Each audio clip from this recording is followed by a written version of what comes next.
Hello guys, आज हम explain करने वाले हैं एक साइंस फिक्शन फैंटेसी मूवी को जिसका नाम है ड्यून पार्ट 1। इस मूवी में हमें भविष्य की कहानी दिखाई जाती है, मतलब सन 10,191 की, जहां इंसान इतने ज्यादा एडवांस हो गए हैं कि ये लाइट की स्पीड से एक दुनिया से दूसरी दुनिया में जा सकते हैं और अब इंसान पृथ्वी के अलावा बहुत सारी दुनियाओं में रहने लगे हैं। पर इन सभी दुनियाओं के राजा का एक ही एम्परर यानी महाराज है और मूवी के इस पार्ट में हमें एरेकन्स प्लेनेट की कहानी दिखाई गई है जिसके रेगिस्तान में बहुत बड़े बड़े सैंडवॉर्म है और फैंस को इस मूवी का सालों से इंतजार था और अब तो इसका पार्ट 2 भी आ रहा है जिसके लिए फैंस और भी ज्यादा पागल हैं। तो चलिए पहले इसके पार्ट 1 में पता लगाते हैं कि इसमें ऐसा क्या है जिसके लिए फैंस इतने पागल हैं। मूवी की शुरुआत में हमें एक दूसरी दुनिया यानी एरेकन्स प्लेनेट को दिखाया जाता है जो कि एक बहुत ही खास प्लेनेट है क्योंकि इस पर एक बेहद ही कीमती पाउडर मिलता है जिसका नाम स्पाइस है और इसकी मदद से इंसान इस अनंत ब्रह्मांड में सही दिशा का पता लगा पाते हैं। मतलब इसके बिना इंसान एक दुनिया से दूसरी दुनिया में नहीं जा पाएंगे, इसीलिए ये स्पाइस इतना बेशकीमती है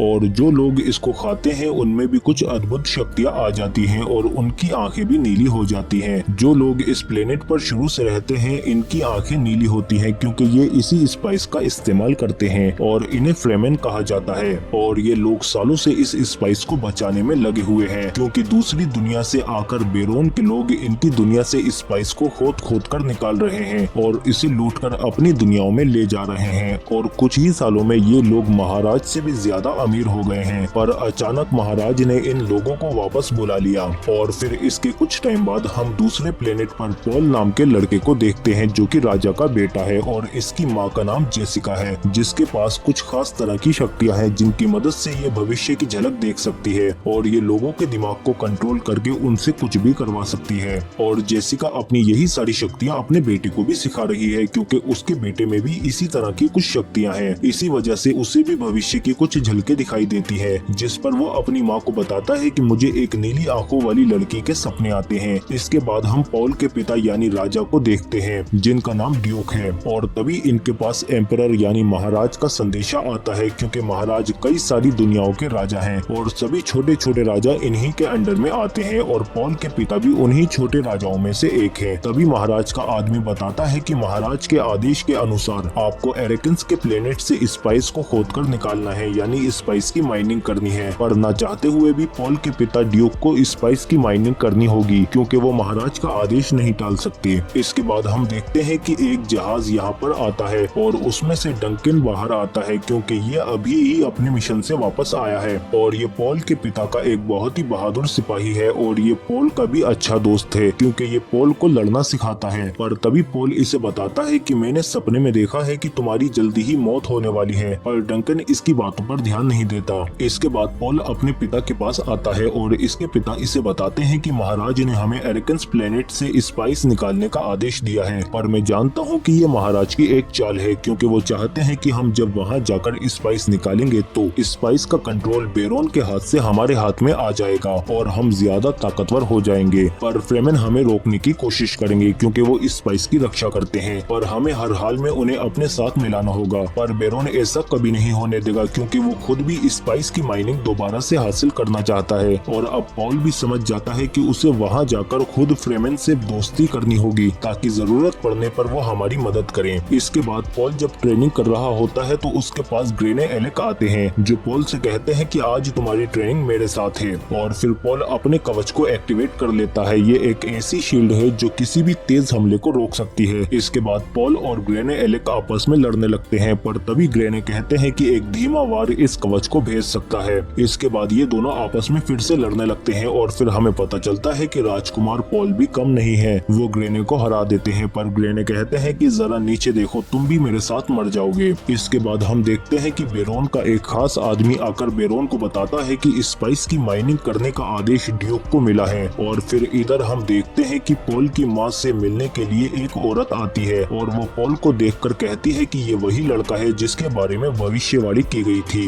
ये एक दिन मसीहा बनेगा। और फिर इनके जाने के बाद पॉल की माँ उसे बताती है कि सालों पहले एक भविष्यवाणी हुई थी कि जल्दी ही एक मसीहा का जन्म होने वाला है जो महाराज से जंग करके सभी दुनियाओं को आजाद कराएगा और उनमें शांति लाएगा। महाराज बहुत ही लालची और खुदगर्ज इंसान है जिससे लोगों पर कोई भी रहम नहीं है। और फिर इसके बाद हम देखते हैं कि पॉल अपनी पूरी आर्मी के साथ एरेकेंस प्लेनेट पर पहुंच जाता है उस स्पाइस की माइनिंग करने के लिए। पर यहाँ पर रहने वाले लोग, जिन्हें फ्रेमेन कहा जाता है, ये नहीं चाहते कि कोई भी यहाँ पर माइनिंग करके इनका स्पाइस लूटे, और इसीलिए फ्रेमेन पॉल के पिता से नफरत करते हैं, जिसे दूर करने के लिए पॉल के पिता फ्रेमेन के लीडर से मिलते हैं और उनसे कहते हैं कि हम तुम्हारी रक्षा करेंगे, कोई भी बाहरी दुनिया से आने वाला तुम पर हमला नहीं करेगा, हम तुम्हारी हर तरह से हिफाजत करेंगे। पर फ्रेमेन के लीडर इस प्रस्ताव को ठुकरा देते हैं और कहते हैं कि हमें बाहरी दुनिया का कोई भी आदमी अपनी दुनिया में नहीं चाहिए। और फिर इसके अगले दिन हम देखते हैं कि पॉल के पिता स्पाइस की खुदाई यानी माइनिंग करने के लिए उस जगह पर चले जाते हैं जहां पर स्पाइस है, और इसके लिए बहुत बड़ी मशीन को लेकर आते हैं। और इसके बाद हम देखते हैं कि ये मशीन जमीन के नीचे से स्पाइस निकालने लगती है। पर थोड़ी ही देर में यहाँ पर एक बहुत ही बड़ा सैंडवर्म आने लगता है जो कि रेत के अंदर पानी की तरह चलता है,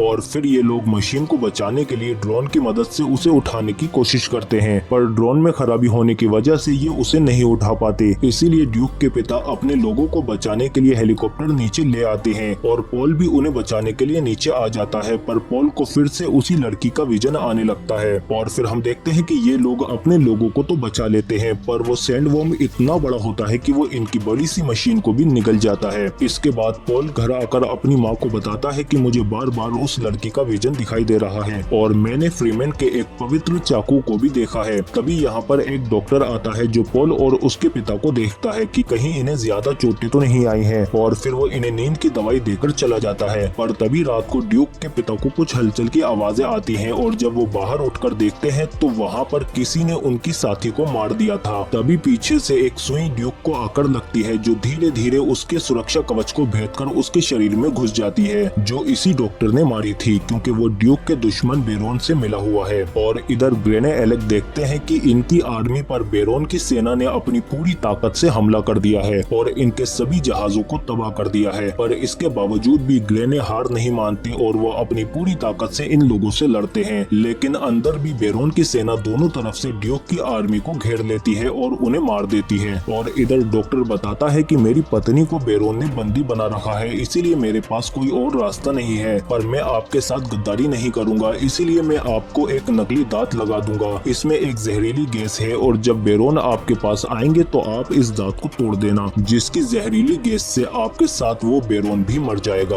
और फिर हम डंकन को देखते हैं जो अंदर आसानी से तीनों चारों सैनिकों को मार गिराता है। और इधर बेरोन के लोग पॉल और उसकी माँ को भी बंदी बनाकर एक हेलीकॉप्टर में ले जाते हैं। पर जब तक डंकन यहाँ आता है तो उसे कोई नहीं मिलता, और फिर ये भी इन सैनिकों को मारकर एक हेलीकॉप्टर में दुश्मन के लेजर के हमले को चकमा देकर यहाँ से भाग जाता है ताकि वो राजकुमार को बचा सके। पर पॉल की माँ के पास कुछ जादुई शक्तियाँ हैं, इसीलिए वो इन लोगों के दिमाग को काबू कर लेती है और उन्हें आपस में ही एक दूसरे से मरवा देती है। और फिर हेलीकॉप्टर से उतरकर ये देखते हैं कि बेरोन की आर्मी ने इनकी आर्मी को बर्बाद करके उस पर कब्जा कर लिया है। और फिर इधर हम बेरोन को देखते हैं जिसके पास वही डॉक्टर आकर कहता है कि मैंने वो सब किया है जो आपने कहा था, इसीलिए अब आप मेरी पत्नी को छोड़ दो। पर बेरोन बहुत ही मक्कार और धोखेबाज इंसान है, वो डॉक्टर को ही मार देता है। और फिर बेरोन ड्यूक के पास आता है, पर तभी ड्यूक अपना नकली दांत तोड़ देता है जिससे वो जहरीली गैस चारों तरफ फैलने लगती है, जिससे बेरोन और उसके साथी मरने लगते हैं। पर बेरोन बहुत ही सख्त जान है, इसीलिए वो बच जाता है। और इधर पॉल को भी पता चल जाता है कि उसके पिता अब मर चुके हैं।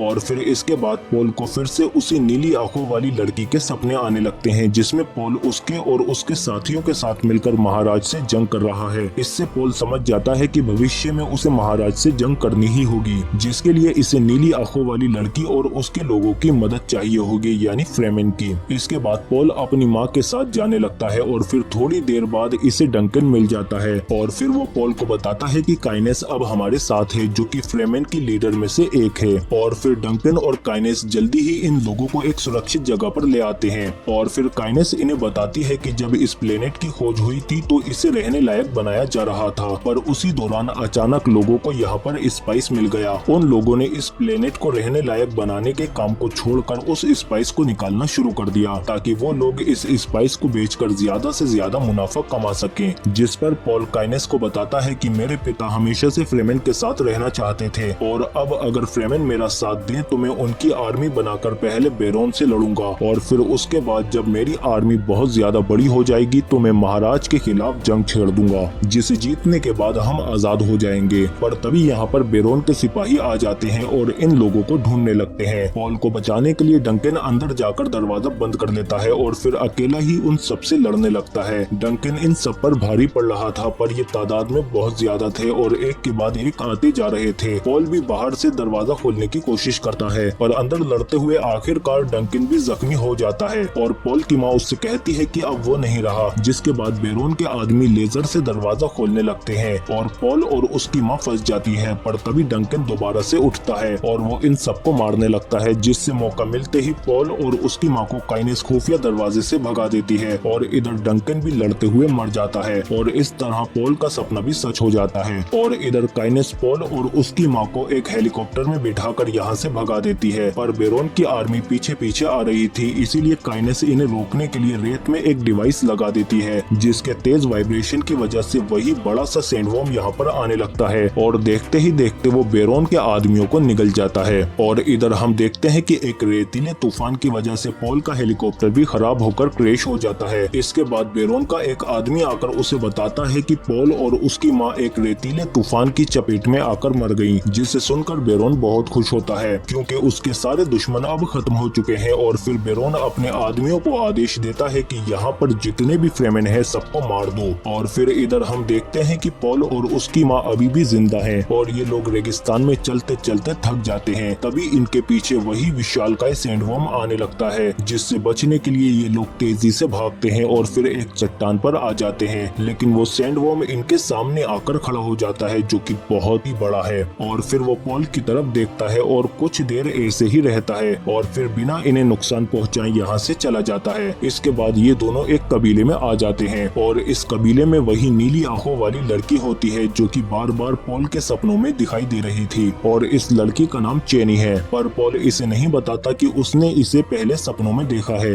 लेकिन ये बात यहाँ पर फैल चुकी है कि पॉल वही मसीहा है जिसकी भविष्यवाणी हुई थी, इसीलिए चेनी के कबीले वाले भी पॉल को अपने साथ मिलाने के लिए तैयार हो जाते हैं। पर इस कबीले में एक जेमिस नाम का योद्धा है जो कहता है कि मुझे यकीन नहीं है कि पॉल एक मसीहा है। अगर ये एक मसीहा है तो इससे मुझसे मुकाबला करना होगा और मुझे हराना होगा, उसके बाद ही ये इस कबीले में शामिल हो सकता है। पर इस मुकाबले में ये दोनों आखिरी सांस तक लड़ेंगे। जब तक दोनों में से कोई एक मर नहीं जाता तब तक ये मुकाबला नहीं रुकेगा। लेकिन इसके बावजूद भी पॉल मुकाबले के लिए तैयार हो जाता है और फिर चेनी पॉल को अपना पवित्र चाकू देती है, जो कि पॉल ने सपने में देखा था। और फिर इसके बाद ये दोनों आपस में लड़ने लगते हैं और पॉल आसानी से जेमिस के गले पर चाकू रख देता है, जिस पर इनका लीडर पॉल की माँ से कहता है कि क्या ये जेमिस के साथ खेल रहा है, क्योंकि पॉल बहुत ही तेज है। और फिर मौका मिलते ही पॉल जेमिस को आसानी से मार देता है, जिस पर सब हैरान रह जाते हैं और अब चेनी को भी पॉल पर यकीन हो जाता है। और फिर पॉल इन सबसे कहता है कि मैं सबसे पहले तुम्हारे साथ मिलकर बेरोन और उसकी सेना को खत्म करना चाहता हूँ और उसके बाद हम अपनी ताकत बढ़ाकर महाराज के खिलाफ जंग छेड़ देंगे। और फिर इसके बाद ये लोग अपने मरे हुए योद्धा जेमिस को दफनाने के बाद यहाँ से जाने लगते हैं। और इसी दौरान थोड़ी देर बाद पॉल देखता है कि एक फ्रीमैन उसी बड़े से सैंडवर्म की सवारी कर रहा है, जिसे देखकर पॉल हैरान हो जाता है। जिस पर चेनी कहती है कि ये तो बस शुरुआत है, अभी आगे आगे देखो और क्या क्या होता है। और फिर इसी के साथ ये मूवी का पार्ट 1 यहीं पर खत्म हो जाता है, क्योंकि इस मूवी की स्टोरी बहुत बड़ी है, इसीलिए ये मूवी कई पार्ट में आएगी। पर जल्दी ही इस मूवी का इससे आगे का पार्ट 2 आने वाला है, जिसके लिए सभी फैंस बेसब्री से इंतजार कर रहे हैं। और उससे पहले अगर आपको ये वीडियो अच्छी लगी है तो प्लीज लाइक जरूर करो इसे और कमेंट करके बताओ कि आपको ये मूवी कैसी लगी।